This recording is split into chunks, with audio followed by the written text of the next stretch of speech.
They go on water just to make people smile.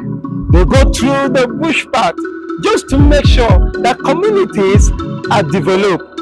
They engage with governments and high key stakeholders just to make sure that they make people happy. Sometimes they get sick, kidnapped, even threatened. Yet they enhance the voices of the vulnerables, persons with disabilities, women, youth, boys, and girls. They take the message to the grassroots, but their voices are not heard. Voiceless Voices gives us a platform to hear and share the stories behind community development. I am Josiah, your anchor. Join us on our social media platform to hear the stories behind these community development.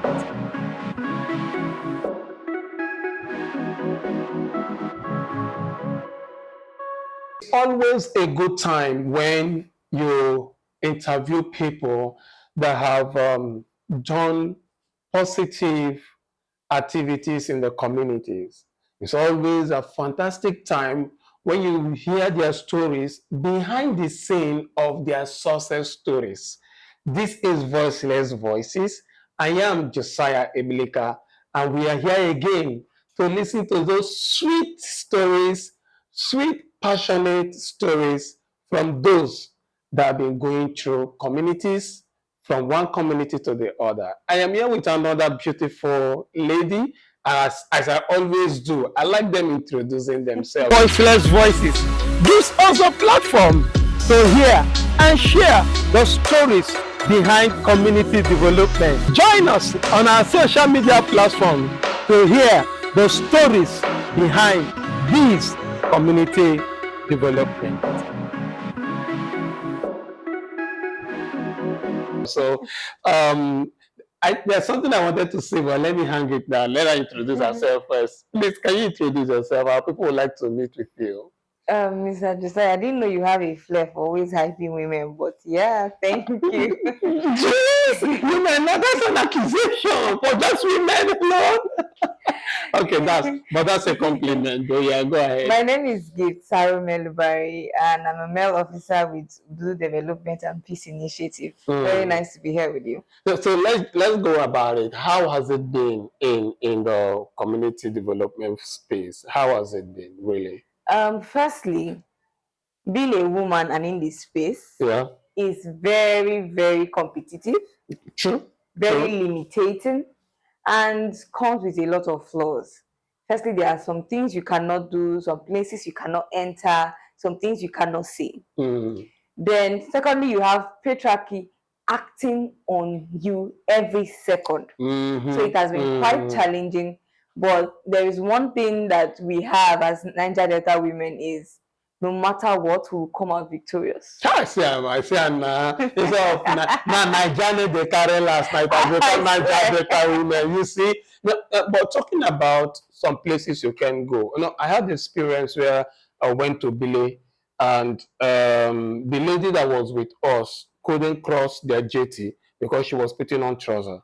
So we have to look for, it's a good thing I had wrapper that very day. So I have to look for the wrapper and cover her up before she was able to cross the jetty. And that was the rules and regulation. Inside the community, yes, you can go up with whatever you're putting on, but for the jetty and some other communities, you can't do that. Have you gotten any experience of such, might not be that one, but any experience that is bizarre, in the space? I think I'm going to talk about two experiences. Good. One of which is going to take data from a particular community, and you cannot enter into their ancestral places while you're on your period or your menstrual cycle. So you have to stop somewhere, maybe send other people across. That's one of the limitations. Because why are we being stopped? Just because we are going through what we are supposed to go through as women. It's a natural process. It's a natural process. It's not supposed to limit me from going to places that I'm supposed to go to collect data to help people. But these are most of the things we experience during the course of doing our job. And sometimes it can be limiting, but we have to find a way. But let me ask you this. Have you gotten a bizarre experience? have you gotten any bizarre experience that um, um, to you would have just been like giving up? Yes. Can you share? Okay, firstly, there was this proposal we were writing and we needed to submit and all of that. Yeah. We had two major problems, one of which was we needed to have an insider. Mm-hmm, mm-hmm, mm-hmm. Or secondly, you have to give something to get something as a woman. So let's break it down. What do you mean by giving something? Because when I can give money, I can give hug. You have to give sexual pleasure to get that particular grant. Ooh. You understand? You have to be visible. You have to give some things in exchange of getting that particular money for that project. So the point is, give me sex or no project. Or just go and kick it off somewhere. So those are most of the problems we encounter. Wow. Mm. Wow. All right, let's get out of there. Yes, let's really get out of there. Get out, yeah. That's kind of crazy. Yeah, it's crazy. Okay. All right. So you participated in a program some time ago, mutual capacity training. What was your knowledge? What was it before you came, and how has it been now after the training? Okay, so a personal experience. I'm speaking from a place of truth. Yeah. This was me not having any prior knowledge to that sessions, those training and all of that. Yeah. It was mostly just to attend the training and then go back and sit. There is no point trying to pitch for grants or write a proposal and all of that. Yeah. So what all of those training did for me was it geared me for the position I am in right now. Mm-hmm.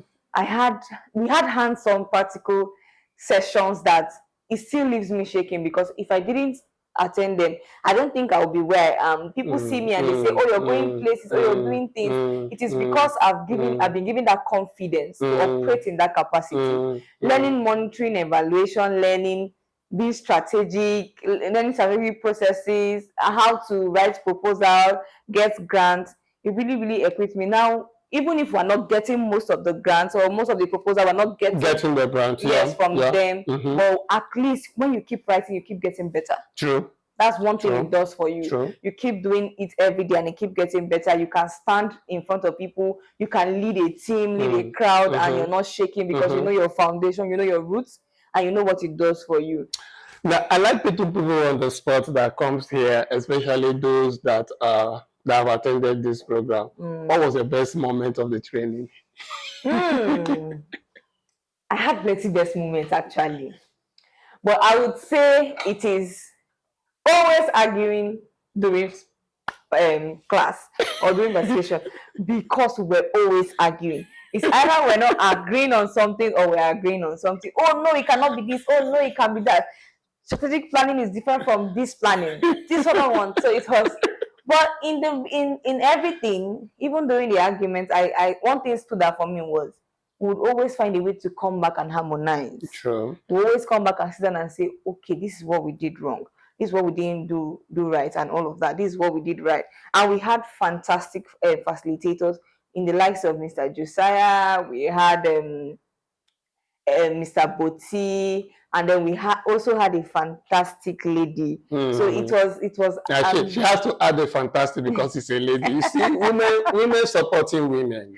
It's fine. It's fine. I'm not jealous. They really gave us lived experiences from the field, from their own organizations, and years of experiences. So combining those three makes you stand out as a student. So after the training, what has happened? After the training, this is Meelubari, and she's leading a team on they call me Mrs. Don't Take Sugary Drinks these days. Yeah. So I'm leading a team of food sovereignty, food justice in Nigeria, and I've done a lot. When I mean a lot of monitoring, a lot of evaluation on the field. We're talking about tax, we talk about food, we talk about gender in particular. Very gender sensitive anyways. So yes, I've been doing a lot. So I would say having this program from last year, then breaking through into this year, it really gave me, it's as if it was preparing me for the battle ahead for the year. So it gave me a nudge, a push, and I'm so glad I experienced every bit of it. Okay, let me say this. I know you won't want me to say it, but I'm going to say it on camera. Now, Gift is a Levite. She's a pastor's daughter, right? Oh my God. Yeah, you know, I will always do that, right? You're putting me on the spot. I have to. Okay, so how has it been combining you being a pastor's daughter, you being a lady? Yeah, I know you've developed capacity in all of those areas, strategic planning, organizational sustainability, monitoring, evaluation and learning. But how has all of this knowledge, including your personality as a pastor's daughter, a Christian, a lady, how has it helped you navigate your challenges? Firstly, everybody will agree with me that being a Levite is very, very, how do I put it? It's not easy. It's cagey in a way. It stops you from doing a lot of things. A lot of things. Even when you want to. Well, I'm not a Levite, so don't look at me like that. Even when you want to put yourself in that context, you have limitations because firstly, you have to think about somebody that has an example. People look up to him in so many ways. So you have to be careful. And now I was brought up in a home with serious discipline. You have to be in every situation, in every decision, in everything you're doing in life, you have to be disciplined.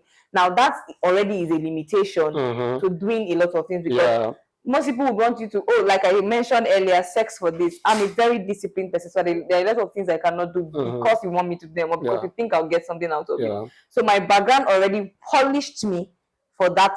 Whatever it is you think I should do. Yeah, true. Do you understand? So if my brains cannot get me there, I don't think I should be there. Wow. If my brain cannot get me there, I don't think I could. That's a punchline. That should be a hashtag. Yeah. Because if I sleep my way to the top, I have to sleep my way to remaining at the top. Sometimes sleeping your way, remaining at the top brings you down. Exactly. Wow. So doing all of this, I have to tell myself that I have a God that doesn't rush things. He takes things one step at a time. Let me find that. So we have to take it one step at a time. It might be slow. It might look slow to the world, but he's actually doing his things at his own time and at his own pace. And I'm very happy, comfortable with it. So what have you learned in all of those processes, especially having been developed in what you have learned before and how you are applying it now with the success stories you have given to us? What have you learned? One thing is patience. In this line of work, you have to be extremely patient because you're dealing with a lot of persons. When you go to monitor, when you go to evaluate, sometimes they want to kill you. Sometimes they are saying, "Madam, please start going. We don't want to talk. We're tired." It can be really frustrating. Amma, it's just your name. It's just this. Madam, I don't have that type of strength. Please just go. And you're like, "No problem, ma. Don't worry. I'll come back." They will not look at you. Yeah, come. Say, what do you want to see? Let's hear you. So in this line of work, you have to be extremely patient. You have to be confidential because you're dealing with people's stories and personal lives. You have to be attentive in listening, and you have to be really organized, very, very organized and strategic. So let me take you back to the capacity training. What session gave you a headache? Logical framework. I don't even need to think about it. It's just there. And one other framework, I think there's another framework. I'm not remembering the name because I can't even remember it because he gave me a headache. He still gives everybody headache. You get, because those were the points where we had serious heated conversation. Now you are dealing with understanding what the teacher says and what your brain is saying. So there's a mixture of the theory, practical session, and reality. So you are just choked. Like, how does it work? No, the first question I'm asking is, how does my facilitator even know what he's saying? Because I don't get it. How can we say number of participants so and so will not come to this other place? So number of participants. Kilele. So it was a lot, but at the end of the day, when you have fantastic facilitators, they try as much as they can to break down into simple terms, and that is what we are grateful for. So, what do you have to say to the organizers, to Oxfam, those funded it, and of course, I'll start from Mr. Okodwa. He has been a fantastic man because he blends discipline, simplicity, and playfulness. He's that kind of person. I'm very grateful to him. I'm very grateful to Madam Ngozi for all her softness and guidance. And then to our amazing facilitators. Those people try for us because we that are participants, we can be a lot. We can explain from here to here. I'm not understanding. In that same topic, he has to go through it like 3 times and we're still not understanding, and they will still be patient. So it was a lot. I'm very grateful to them. And then to us, fam, they are our daddies. We call them our daddies. Thank you so much for finding us worthy to bring this to us. We would not take it for granted, and we promise that even as we go forward, we'll keep preaching the good word that we have learned to the public. Thank you so much, Meelubari, for being with us in this session. It was an interesting talk. If not for the time, I would have still pushed you more. But this is where we call it a wrap, and I'm so glad that you followed us through. Please, we have more and exciting episode on this space. Keep watching, keep commenting. We would like to hear from you. My name is Josiah Iblika, and this is Voiceless Voices. Bye for now. Thank you. They go on water just to make people smile. They go through the bush path just to make sure that communities are developed.